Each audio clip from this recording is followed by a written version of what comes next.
C'est la plage. Tu comprends? La plage. C'est trop d'énergie, trop de beauté, trop de sensations. J'essaie de contrôler, mais ça déborde.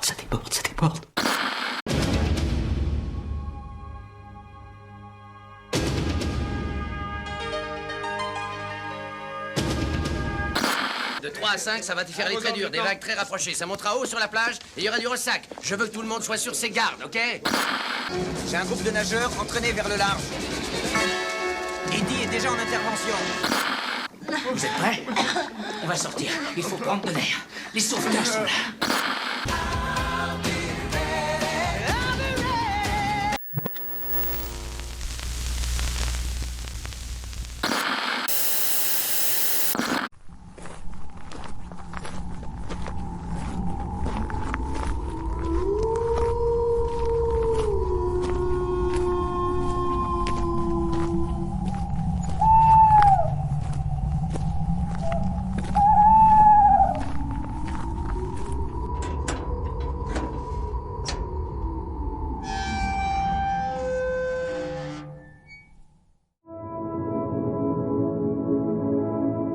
Dans la vie, il y a des séries qui ont marqué l'histoire et d'autres qui ont juste laissé une trace de crème solaire sur le petit écran. Alerte à Malibu, c'est cette série qu'on n'a jamais vraiment regardée pour son intrigue, mais qu'on connaît toutes et tous pour ses ralentis, ses maillots de bain rouges et ses corps de rêve. Et pourtant, j'ai décidé de revoir le tout premier épisode. Par pure nostalgie? Non. Par masochisme? Peut-être. Par esprit de sacrifice pour toi? Clairement. Alors, que vaut ce pilote 3 décennies plus tard? Est-ce une pépite kitsch ou un naufrage télévisuel?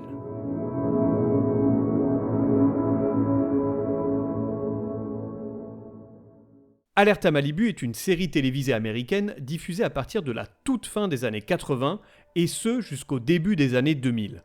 En d'autres termes, il y a une décennie complète qui a connu cette série. Au vu de la qualité de celle-ci, je pense qu'on est toutes et tous d'accord pour dire que c'est beaucoup trop long. Et comme je dis toujours, quand c'est long, c'est trop long. Mais si tu aimes les chiffres, que l'arithmétique ça te fout la trique et que les numéros ça te fait grimper au rideau, je vais te faire rêver. Car oui, Alerte à Malibu, ce n'est pas moins de 11 saisons, pour un total de 242 épisodes. Sachant qu'un épisode dure environ 45 minutes, il te faudra donc 7 jours, 13 heures et 30 minutes pour regarder l'intégralité de la série, soit 181,5 heures ou 10 890 minutes de bikini, pectoraux et ralentis dramatiques. Et en seconde, on approche des... Mais on s'en fout! Ok, désolé, je sentais qu'il y avait une vibe avec un public de matheux. Pourtant, loin de moi l'idée de penser que seuls les nerds en manque de sexe regardaient Alerte à Malibu pour pimenter leur rêve érotique. Ils n'avaient pas l'apanage du fantasme du maillot de bain rouge. J'en veux pour preuve ma piètre moyenne en mathématiques en seconde qui équivalait au numéro atomique de l'hydrogène. Je n'étais donc pas dans la team des intellos, mais je te dis que sur mon mur, en face de mon lit, trônait un magnifique poster géant de la belle Pamela Anderson dans un saillant monokini grenat. Elle est... Bonne, je sais. Pour une fois, je ne peux qu'aller dans ton sens, mon cher Jean-Clément. Et cerise sur le gâteau, pour une fois que tu as le droit de fantasmer sur une personne du sexe opposé, qui n'est ni ta mère, ni ta sœur, ni ta cousine... Attends, je m'arrête là, mais en fait, pour cette dernière, c'est trop tard, tu l'as déjà fécondée. Tais-toi! Je ne veux pas savoir! Va-t'en, je ne veux plus te voir! Je sais, ils sont chelous, mais à force de les côtoyer, on accepte la situation. On ne la comprend pas, mais on l'accepte. Bref, comme à l'accoutumée, je crois que j'ai encore divagué. Vagué. Donc, revenons à la présentation d'Alerte à Malibu. En France, nous avons pu découvrir la série à partir du mois de janvier de l'année 1991. De quoi réchauffer nos cœurs en cet hiver à la fois rude, glacial, implacable, qui nous a laissé désolation et morosité, avec en prime la naissance du rappeur Gizmo. Non! Et oui, la même année, on perd Yves Montand et on gagne Gizmo. Que veux-tu? La vie est parfois espiègle. Bitch! Ouais, là je te suis, t'as complètement raison. Quoi qu'il en soit, c'est à partir de 1991 que nous avons pu découvrir les plages de Malibu et surtout les secouristes vêtus de rouge qui couraient au ralenti pour sauver ces pauvres vacanciers et autres touristes qui étaient malmenés par la rudesse des vagues du Pacifique. Qu'on ait aimé ou non la série, celle-ci a su marquer à jamais l'esprit des téléspectateurs et téléspectatrices de l'époque. Certes, les scénarios étaient aussi recherchés qu'une intrigue dans Spidey et ses amis extraordinaires. Alors ça, ce n'est pas vraiment l'histoire qui est extraordinaire si tu veux mon avis. C'est nul! Pour Alerta Malibu, ça ne volait jamais très haut dans les aventures de nos secouristes. Les intrigues étaient souvent mauvaises. Pourtant, on aimait à se perdre sur cette plage de sable fin ou dans l'écume des vagues. Mais non, en fait, on n'en avait rien à foutre du paysage. On voulait voir des petits culs, des gros boobs et des pectoraux huilés se trémousser sur la plage. Je vais courir avec toi sur cette plage, complètement nu, et lécher le sel de ta peau.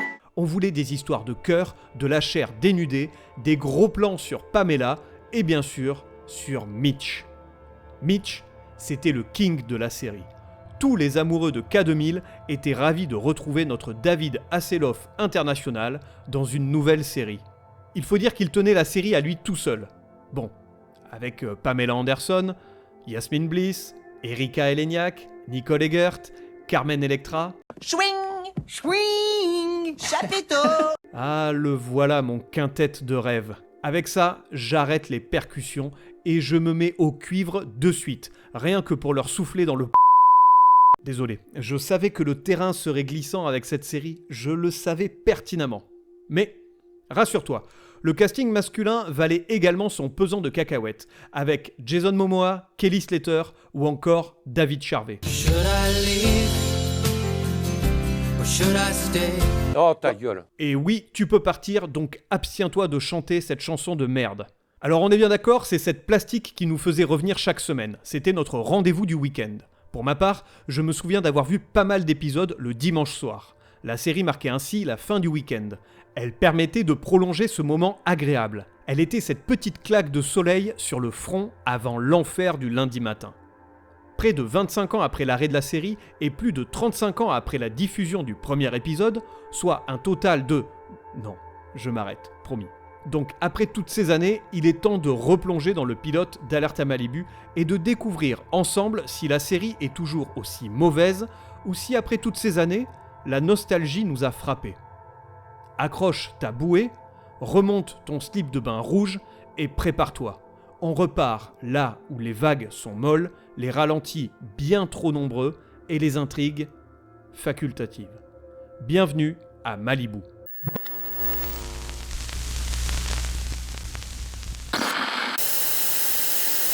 L'épisode s'ouvre sur le générique mythique d'Alerta Malibu. Jusque-là, rien de bien surprenant. Je parle bien du générique le plus connu, la série ayant eu droit à un autre générique.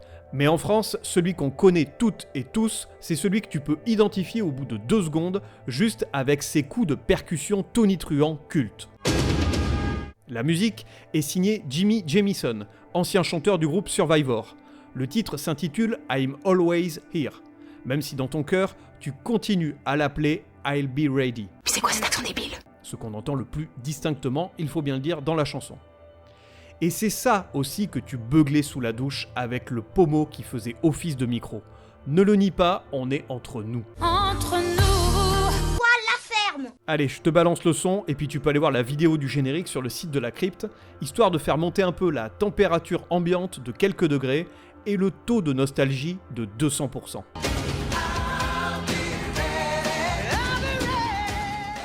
Alors, musique culte pour générique tout aussi culte, avec ces images qui ont marqué à jamais nos rétines et nos esprits de jeunes prépubères. On était alors en manque de sexe et on avait une soif insatiable d'action. On voulait des petites tenues, des corps sculptés, des femmes bien roulées, de la castagne, des hélicos, des explosions, des courses-poursuites, en somme, le meilleur des années 90. Cette intro nous donnait une seule envie, rejoindre les héros et héroïnes de cette série. Pourtant, si on fait abstraction de tous ces corps magnifiques et de ces séquences de sauvetage toutes plus folles les unes que les autres, et qu'on regarde ça avec un œil plus, disons, adulte... Vieux con ! Oui, ou de vieux con, on ne va pas se mentir, eh bien tu te dis que cette plage, finalement, c'est l'enfer sur Terre. Déjà, elle est surpeuplée. Il y a plus de monde que dans un supermarché un samedi avant Noël. Ensuite, c'est quoi ces vagues de dingue ? Ça a l'air hyper dangereux. C'est beaucoup trop dangereux. Et il y a des sauveteurs qui cavalent dans tous les sens, des hélicos partout et... Ah, un cul. Et des sauveteurs qui ont l'air d'avoir beaucoup trop de travail, ça craint du boudin cette plage. Et... Ah, un bikini. Et puis j'en suis sûr qu'il y a des requins. Ah, un petit cul qui court au ralenti. Et puis un autre. Et... il y a pas mal de maillots de bain rouges bien moulés quand même. Finalement, cette plage a l'air plutôt sympa. C'est incroyable. C'est exactement comme dans mes rêves. Ils sont forts quand même. En moins de 2 minutes, ils arrivent à te retourner le cerveau. L'auditoire est conquis. Tu passes de « jamais je mets un orteil dans ce piège à touristes infernal » à « où est-ce qu'on réserve un transat et une crème solaire indice 8 appliquée par la charmante jeune fille au maillot de bain rouge là-bas ?» C'est là toute la puissance de ce générique. Ce n'est pas du grand art, mais c'est ultra efficace. Alors certes, il ne rivalisera jamais avec des génériques cultes signés HBO. Je pense évidemment à La Caravane de l'étrange, Game of Thrones, Deadwood ou encore Rome. Mais le générique d'Alerte à Malibu, il te colle à l'écran. Et ça, c'est déjà une belle performance. Bravo les gars, beau travail. Alors, après 2 minutes de générique saturé en testostérone, en muscles huilés et en paires de fesses, l'épisode commence réellement. On a droit à un joli plan de l'océan avec les vagues qui s'échouent paisiblement sur le rivage. C'est calme, c'est presque poétique. C'est une série B qui essaye de faire de l'art.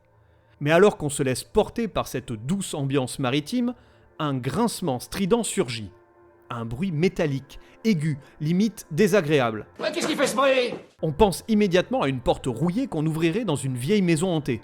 Ou peut-être à un hurlement lointain d'une grand-mère à qui on a volé la télécommande et qui ne peut pas regarder Affaire conclue. Sauf que non, ce n'est ni une porte et encore moins une mamie. Mais une mouette. Une putain de mouette si j'ose dire. Franchement, je pense qu'il y a un problème de bruitage. Soit ils n'ont pas trouvé le bon fichier avec le son d'une mouette, soit le monteur son n'a jamais entendu une mouette de sa vie. C'est à 1 minute et 58 secondes, je te mets le son mais je te propose plutôt d'aller le voir directement sur le site de la crypte et pourquoi pas suivre l'épisode en même temps que je te le raconte. Bon, t'en penses quoi? On est bien d'accord, il s'agit pas d'une mouette. Ou alors ce pauvre animal a des problèmes de santé, ou elle a vu la nouvelle saison d'Escort Boys, ce qui l'a fait souffrir énormément tellement c'est de la merde. C'est vraiment un gros tas de merde. Oui, c'est gratuit et en plus ça me fait plaisir. Bon, cette histoire de mouette, ce n'est qu'un détail, me diras-tu.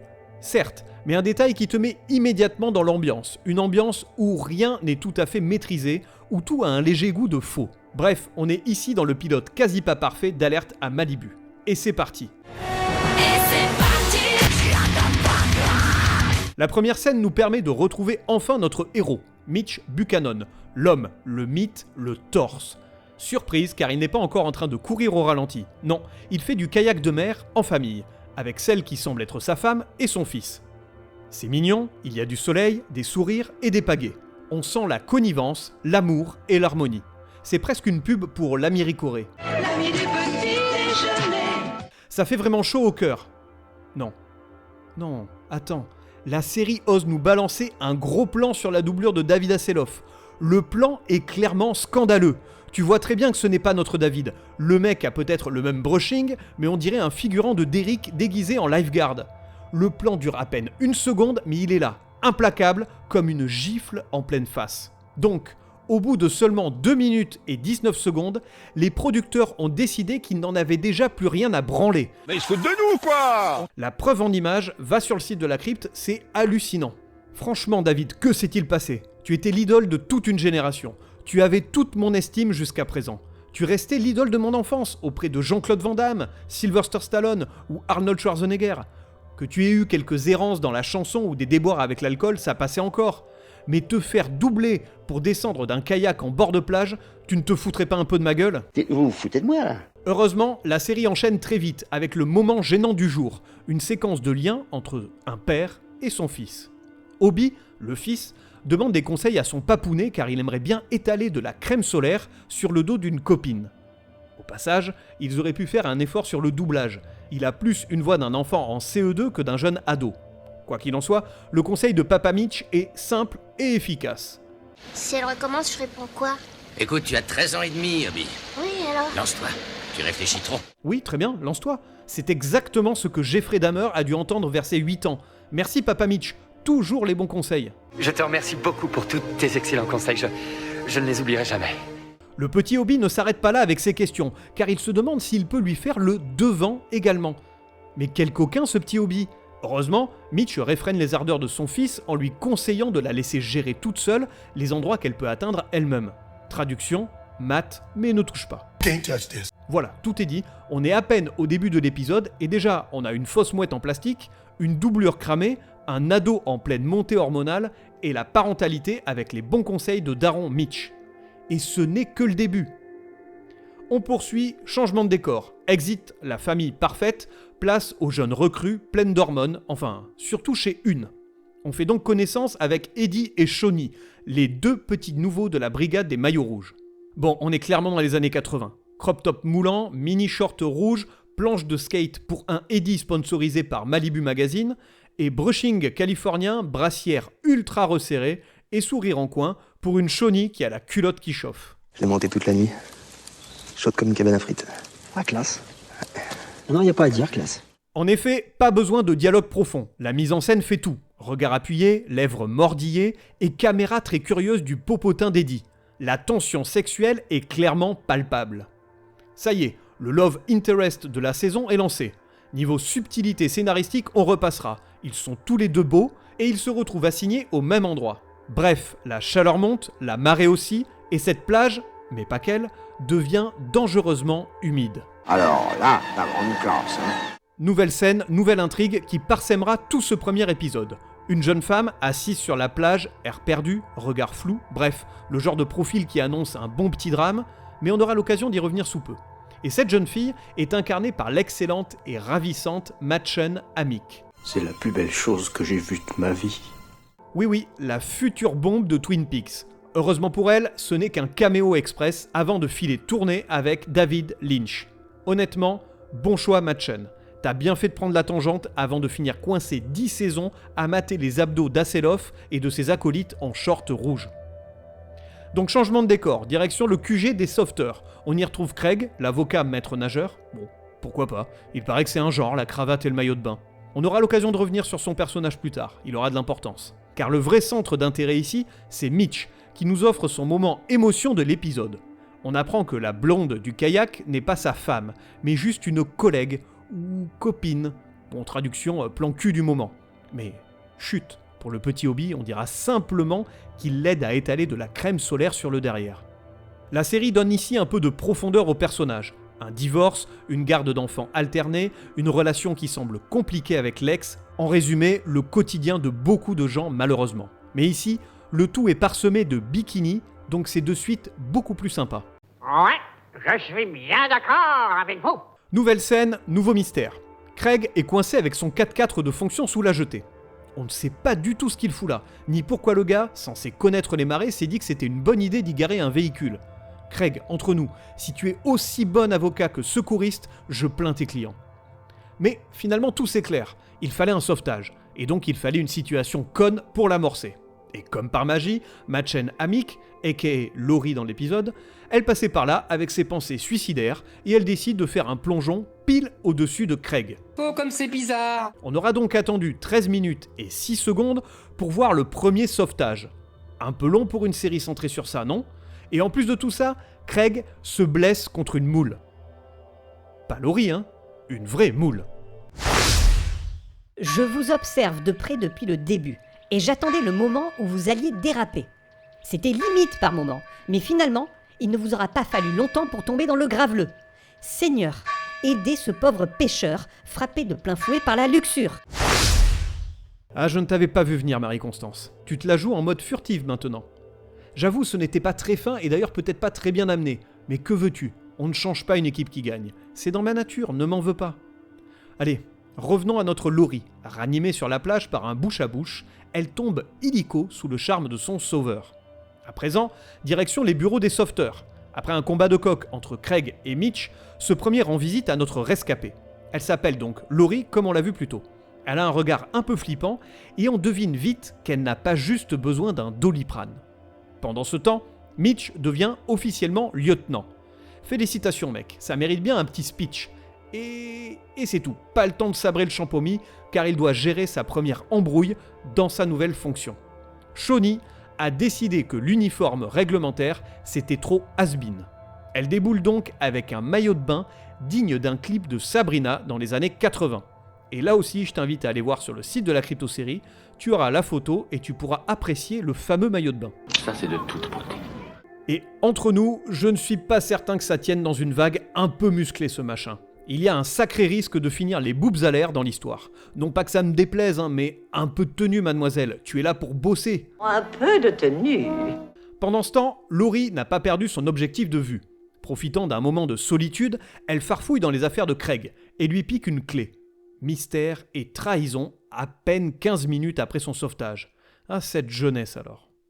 On arrive au milieu de l'épisode, et la série décide de nous en mettre plein les mirettes, en mode best-of de la playa, avec des plans aériens, des plans larges montrant la foule sur la plage, nos sauveteurs qui débutent leur journée, un hélicoptère, tout y passe. Nous sommes dans les années 80 et 90, et il est inconcevable de ne pas avoir un hélicoptère. Rien qu'avec cet engin, la série prend quelques points d'expérience. Et j'en suis sûr d'ailleurs que la présence de cet hélicoptère ravirait notre ami de la chaîne YouTube Revue. Bon, et avec tout ça, on enchaîne aussi les plans des vacanciers sur la plage, des sauveteurs en action, des bateaux... Tiens, un cul. Ah voilà, ça oui, ça c'est super. Car oui, soyons honnêtes, la série savait toujours te récompenser à un moment ou un autre. Il faut dire qu'après 23 minutes de pas grand-chose, il faut bien faire rester notre mâle alpha en manque de chair fraîche.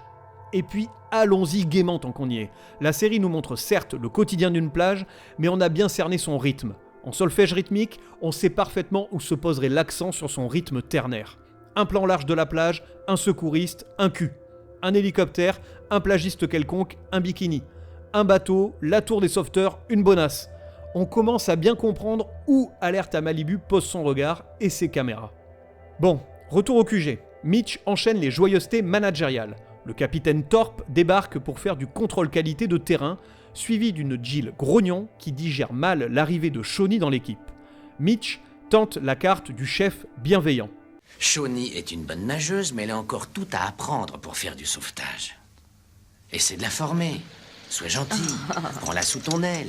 Jill, elle en a rien à carrer. Elle fait la moue, on sent que ça ne va pas coller pour elle. Et là, surprise, un type entre par la fenêtre.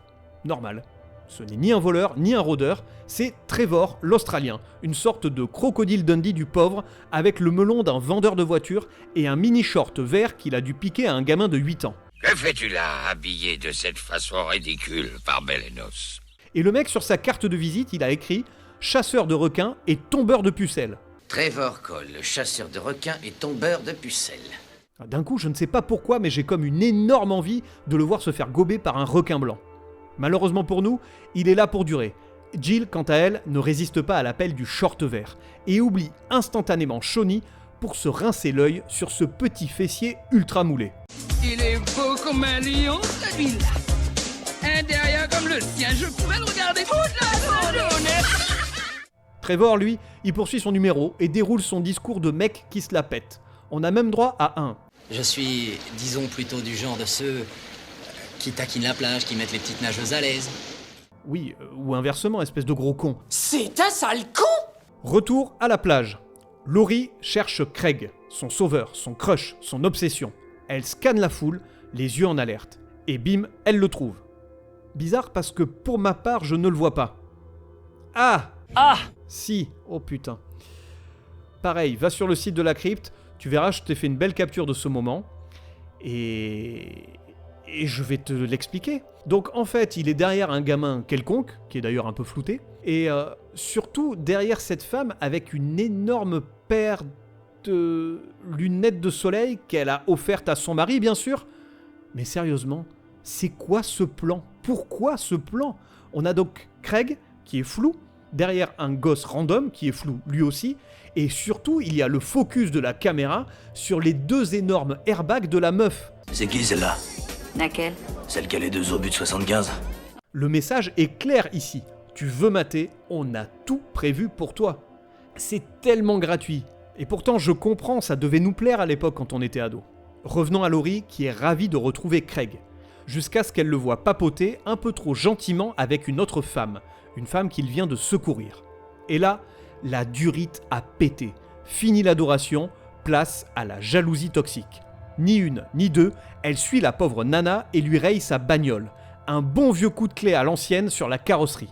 Ah, la délinquance des années 80, c'était quand même quelque chose. Pendant ce temps, la vie suit son cours sur la plage, avec toutefois une scène qui marque l'opposition de deux mondes.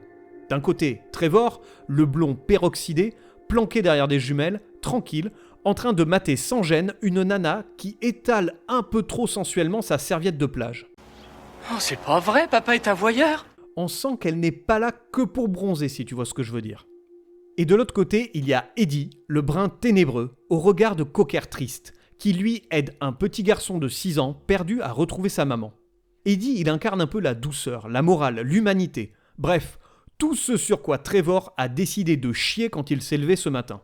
Je chiais la nuit, je chiais le jour, je chiais partout, je chiais toujours.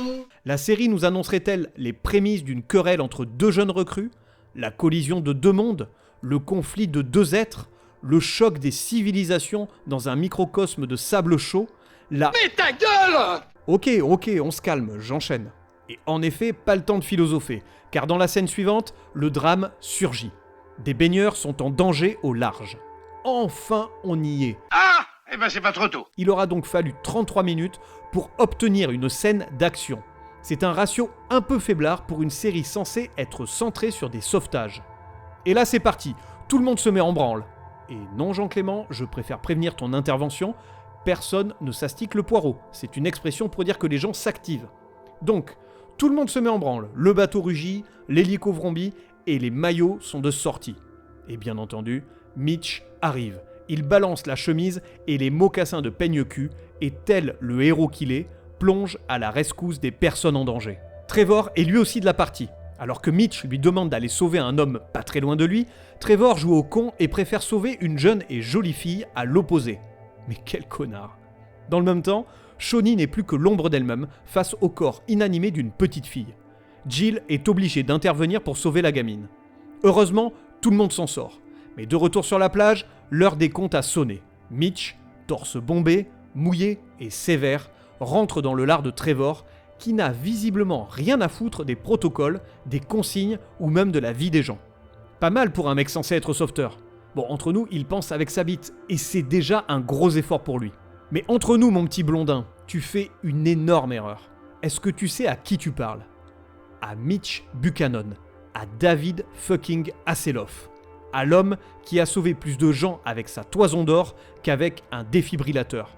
Alors maintenant, tu baisses les yeux, tu ranges ton ego dans ton slip de bain Décathlon et tu vas laver le Zodiac. Un peu de respect, chien! Retour en douceur du côté de Obi, notre ado aux hormones en ébullition, qui continue son militantisme pour imposer le badigeonnage de crème solaire par ses soins sur tous les devants et accessoirement les derrières des meufs de la plage. Une bataille qu'il est clairement en train de perdre, c'est regrettable. En effet, l'occasion se présente à nouveau, crémer le dos de sa dulcinée. Le rêve de tout adolescent, époque bénie d'une vie où toute interaction tactile de ce genre vers le sexe opposé pouvait envoyer dans la stratosphère. Là, je suis dur partout. Je suis dur partout, là. Mais non, Obi s'effondre lamentablement si proche du but, incapable de dégrafer le haut du maillot et du sable plein les mains. Et là, pour enfoncer le clou, débarque le rival ultime, Brian. Oui, il s'appelle Brian, et il est interprété par Brian Austin Green de Beverly Hills. Pauvre Obi. Vraiment, on est désolé pour lui. Enfin, jusqu'à ce qu'on se rappelle que ce personnage devient vite insupportable au fil des épisodes. Ce gamin est insupportable. L'ado dans toute sa splendeur en fait, mais à cet instant précis, difficile de ne pas se retrouver dans son personnage. Parce que Obi, c'est un peu nous tous à 13 ans. L'ado un peu gauche qui veut juste plaire, qui rame, qui s'emballe et qui échoue. Et pendant ce temps, le beau gosse du bahut débarque, t'envoie un sourire et te vole la meuf. Le même jour, tu perds ta dignité, l'amour de tes rêves et ton après-midi. On a tous eu ce Brian local, non ? Celui qui avait déjà des poils sous les bras, des abdos et un 103. Bon, un scooter pour les plus jeunes d'entre nous. D'ailleurs, si tu es un Brian et que tu écoutes ce podcast, sache que tu n'es pas le bienvenu ici. Et maintenant, cache-toi. Car ici, c'est la team Obi, la team des losers, des mecs qui se prennent des râteaux mais gardent la tête haute. Ou presque. Changement d'ambiance. Mitch veut se prouver à lui-même que lui aussi il a des muscles en escaladant comme l'autre abruti de Trevor pour accéder à son bureau. Ou alors il veut tout simplement se prouver qu'il est aussi con que lui. Et là, ça tombe mal, parce que son ex tombe sur lui en plein dans son trip bof qui a besoin de rassurer son taux de testostérone. Ensemble, ils partent à la recherche de hobbies, l'occasion rêvée de causer éducation, responsabilité parentale et surtout de faire voler quelques pics bien sentis dans l'habitacle de la voiture. Malheureusement, tout ne se passe pas comme prévu pour Mitch. Madame exige la garde exclusive de Hobie, laissant à Mitch quelques miettes, en l'occurrence, la possibilité de voir son fils un week-end sur 2. Et voilà notre Mitch abattu, regard humide, qui observe sa petite famille s'éloigner sur fond de musique au piano poignante. Le moment tragique de l'épisode, censé nous faire pleurer. Et franchement, ça marche presque. J'ai bien dit presque. Mais bon, t'avais qu'à pas grimper comme un gogol en slip sur ta tour de sauvetage aussi. Abruti, crétin, cocu, andouille! On termine ce grand moment de télévision sur une note romantique, ou plutôt louche. Craig retrouve Laurie, seule dans sa tour de garde, ambiance feutrée, petite robe de soie, bouteille de vin et 2 verres posés sur la table. Pas de doute, ça sent le plan bien crado ou le dîner empoisonné. Et c'est ainsi que l'épisode se termine. Mais quel finale, quel suspense, que nous réserve la suite? Je suis littéralement pendu aux lèvres des scénaristes. Laurie est-elle en réalité une femme de 42 ans coincée dans un corps de lycéenne? A-t-elle préparé ce dîner romantique pour Craig et son épouse? Quelle sympathique jeune fille! Ou bien va-t-elle lui planter un couteau dans la gorge, lui enfoncer un tuyau d'arrosage dans la trachée, le vider de son sang comme un vulgaire poulet, avant de lui coller la bouteille de rosée dans le rectum pour ensuite exposer ses intestins en fanion au sommet de la tour de garde? Laurie collectionne-t-elle les Polly Pocket licornes? Bref, j'ai tellement envie de connaître la suite qu'il m'est impossible de te laisser avec toutes ces interrogations. Mon esprit est prêt, mes chakras sont ouverts, mon slip de bain est bien remonté, alors soyons fous. Plongeons tout de suite dans la deuxième partie de ce double épisode d'Alerte à Malibu. Youpi! L'épisode débute sur le générique. J'ai comme une impression de déjà-vu. Ok, c'est bon, j'abrège. On reprend donc là où on s'était arrêté. Et sans surprise, Laurie est officiellement à classer dans la catégorie psychopathe mignonne mais complètement flippante. Elle fait une fixette sur Craig, et le pauvre gars ne va pas s'en sortir juste en changeant de tour de garde. On sent bien que la demoiselle ne va pas lâcher l'affaire tant qu'elle n'aura pas piqué un bout de son slip avec quelques poils pubiens pour le mettre sous cadre au-dessus de son lit. On est tombé sur une barrée de la tête, sur une cramée! Et là, sans prévenir, changement de décor. On est sous les douches avec Jill et Shawnee. Sous les douches collectives. Pourquoi pas après tout? Il en faut pour tous les goûts. Ah, enfin un peu d'action avec une bonne scène de lesbienne. Parce que pour l'instant on se fait chier, on voit rien en plus. Et elle est où Pamela Anderson avec ses 2 gros... Hop hop hop, on se calme gros porc de consanguin. On n'est pas dans un film érotique de fin de soirée sur M6 ici. Ça reste une série familiale, certes, avec de quoi faire fantasmer les papas et les mamans des années 90, tout en faisant rêver les ados de l'époque, mais c'est tout. Par conséquent, ça reste du divertissement grand public. Donc calme tes ardeurs et va te soulager plus loin avec ta cousine qui n'attend que ça derrière le barbecue. Quant à Pamela Anderson, elle intègre le casting d'Alerte à Malibu qu'à partir de la saison 3. Revenons donc à la scène de la douche. Jill tente de rassurer Shawnee, toujours traumatisée par son échec lors de la mission de sauvetage du premier épisode. Alors bien sûr que cette scène aurait pu se passer derrière un bureau, dans une voiture ou n'importe où ailleurs que dans une douche. Mais que veux-tu ? Tous les moyens sont bons pour faire rester le téléspectateur coquin. Bon, en parlant de management bienveillant, Mitch endosse pleinement son rôle de lieutenant. Direction la maison de Hal, l'aîné des sauveteurs. On comprend vite que ce personnage ne restera pas longtemps dans la série, mais malgré sa faible durée de vie à l'écran, il gagne mon respect en une seule phrase, lorsqu'il dit qu'il faut bichonner la grande dame bleue. Et là, bim, petite claque, inattendue. Parce que oui, déjà en 1989, certains se souciaient de l'état des océans. Alors évidemment, Alerte à Malibu, c'est plus connu pour ses poitrines rebondissantes que pour son engagement écolo. Mais une phrase comme ça, balancée entre 2 plans fesses, ça résonne presque comme un manifeste. Drôlement beau ce qu'il dit. Et ce sujet tombe à pic avec la conférence des Nations Unies sur l'océan qui vient justement de s'achever en juin 2025. Coïncidence ? Je ne crois pas. Peut-être que cet épisode aurait eu sa place durant cet événement avec Hal en égérie. Bon, revenons à Mitch qui tente de sauver le poste de son ami et certainement Mentor. Ce ne sera pas chose facile avec le capitaine Thorpe sur le dos. Ils le savent bien tous les deux. Scène suivante, c'est la teuf. Une fête est organisée en l'honneur de Mitch pour fêter sa promotion. Et là, attention aux yeux, on bascule dans une carte postale des années 80. Au menu, des bikinis fluo, des brassières de sport, des bandanas, du saxophone, de la boîte à rythme, des tenues colorées, etc., etc. Tout le monde s'amuse, tout le monde est beau, tout le monde sent le monoeil, mais évidemment, tu te doutes bien que tout ça va partir en sucette. Il y avait une couille dans le potage. Et ça ne rate pas avec l'arrivée de Laurie, bien décidée à pimenter la fête.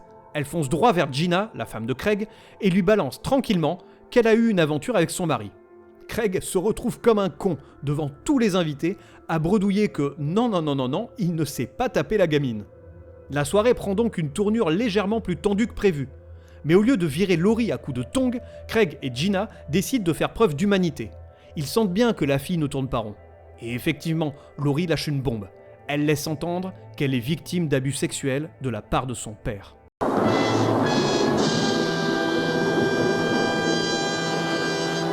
Ok, donc Alerte à Malibu prend cette direction. Après 50 minutes de pectoraux huilés et de ralentis dans les vagues, la série aborde frontalement un sujet aussi brutal, sans prévenir. Mais un peu de vaseline, bordel. On change ici complètement de tonalité, même si entre nous, on voit bien que Laurie va nous la jouer à l'envers. En attendant, on voit que derrière son côté kitsch un peu nul, la série fait une tentative, certainement maladroite, de raconter autre chose que des sauvetages en slip rouge. Le lendemain matin, Craig laisse Laurie et Gina seuls à la maison. Il part chez les parents de cette première pour clarifier la situation d'abus. Et là, surprise, Laurie n'est pas seulement un peu paumée, elle est menteuse et sort carrément de l'hôpital psy. Et ce n'est pas sa première embrouille. Elle t'a bien roulé dans la farine, mon pauvre Craig. Il est temps que tu te remues la rondelle et que tu cours vite sauver ta femme qui se retrouve aux prises de la déglinguer. Allez, bouge-toi le cul! Laurie, elle a déjà dégainé son plan de super vilain, faire croire que Gina veut se suicider. Elle l'amène donc là où Craig et elle se sont rencontrés, sous le ponton. Ambiance glauque au rendez-vous. On se croirait un peu dans un épisode crossover entre Alerte à Malibu et Esprit criminel. Bon, je t'épargne les 10 minutes qui suivent où il ne se passe strictement rien.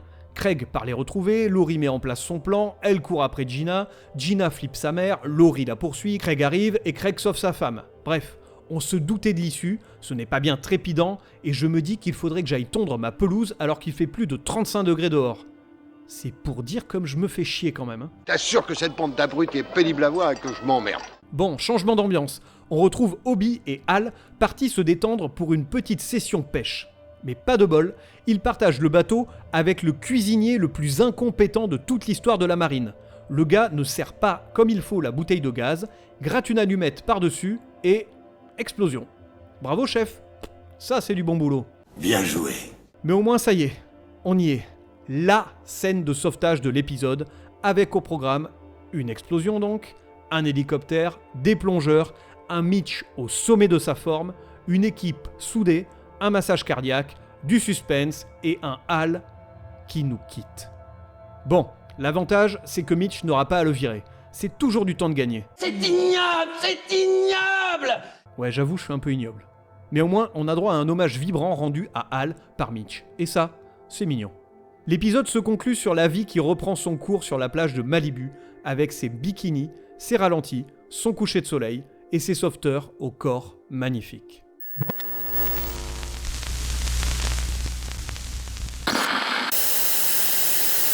Alors, est-ce que ça valait le coup de revoir le pilote d'Alerte à Malibu ? En toute honnêteté, revoir ce premier épisode n'a pas été la purge à laquelle je m'étais préparé. Je me suis même un peu marré. Tu l'as sans doute senti au fil de mes élucubrations, la série n'a jamais prétendu décrocher une palme d'or à Cannes. Elle offre son panel très large de clichés et de personnages stéréotypés. Mais elle ne lésine pas sur ce qu'on attend d'une série d'action dont la trame se déroule en bord d'océan et met en avant la vie de sauveteurs. On a droit à notre lot d'action en pleine mer, des hélicoptères, une explosion, etc., etc. Alors oui, c'est peut-être un peu timide, je m'en suis plaint d'ailleurs pendant l'épisode, mais disons qu'on sent qu'ils ont voulu faire plaisir sans trop se mouiller, ce qui est un comble pour une série aquatique. En réalité, Alerte à Malibu joue sur plusieurs tableaux. Elle est à la fois une série d'action, un drame familial et en quelque sorte un soap. Donc si tu veux uniquement de l'action avec de la testostérone et des bimbos sans subtilité, ce pilote ne répondra pas intégralement à tes attentes.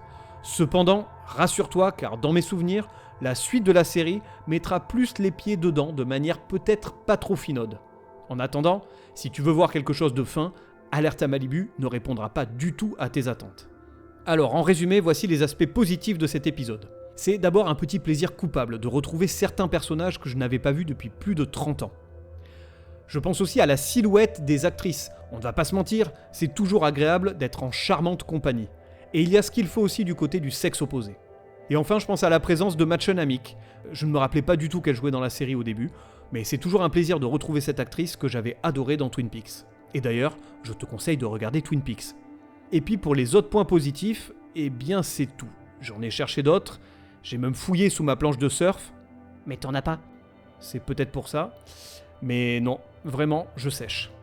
Allons du côté des aspects négatifs. Le scénario il manque clairement de profondeur. Ce n'est pas nécessairement ce qu'on attend d'un tel programme, mais un petit effort pour élever le niveau n'aurait pas été du luxe. Ensuite, où est Pamela Anderson, aka C.J. Parker ? Je ne me souvenais pas que la comédienne n'était pas présente au début de la série. Pour mon côté bof refoulé, c'est quand même une grosse déception. Ensuite, il y a les scènes musicales interminables pour montrer la plage, le travail des sauveteurs et surtout le défilé bikini de l'été 89. Franchement, quel est le con qui s'est dit « Tiens, on va foutre un montage en chanson de 5 minutes sur des mecs qui courent sur la plage ». C'est juste chiant en fait. On se fait chier. Et puis un petit dernier point négatif, Obi, il est l'archétype de l'ado énervant. Et ce, dès le début de la série. Et cerise sur le gâteau, sa voix française est insupportable. On a l'impression qu'il a 8 ans quand il s'exprime. Ça n'arrange pas le côté débile que dégage le gamin. Qui c'est ce débile ? Alors pour conclure, j'ai passé un meilleur moment à revoir Alerte à Malibu que devant Manimal ou Le Rebelle. Attends. Ces deux dernières, on est d'accord, elles étaient à chier. Mais j'ai quand même failli oublier Le Miel et les Abeilles, qui était l'horreur absolue. Donc, non, Alerte à Malibu n'est pas une bonne série. Ce n'est pas pour rien d'ailleurs que je l'avais intégrée dans mon abécédaire des séries de merde. Mais elle est moins douloureuse que certaines. Il faut dire que Alerte à Malibu a marqué son époque. Elle a fait fantasmer la moitié des années 90. Elle a lancé des carrières et elle a lancé des débats sur la chirurgie mammaire. C'est très intéressant. Est-ce que pour autant je te conseille de la revoir ? Non, ça ne vaut pas le coup.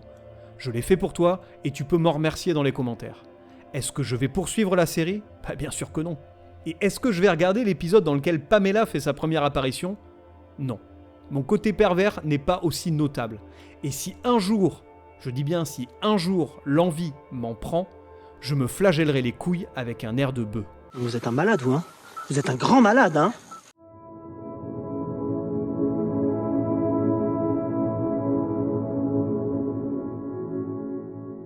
Cet épisode entièrement dédié au pilote d'Alerte à Malibu s'achève ici. J'espère que ça t'a plu et que tu as passé un bon moment en ma compagnie.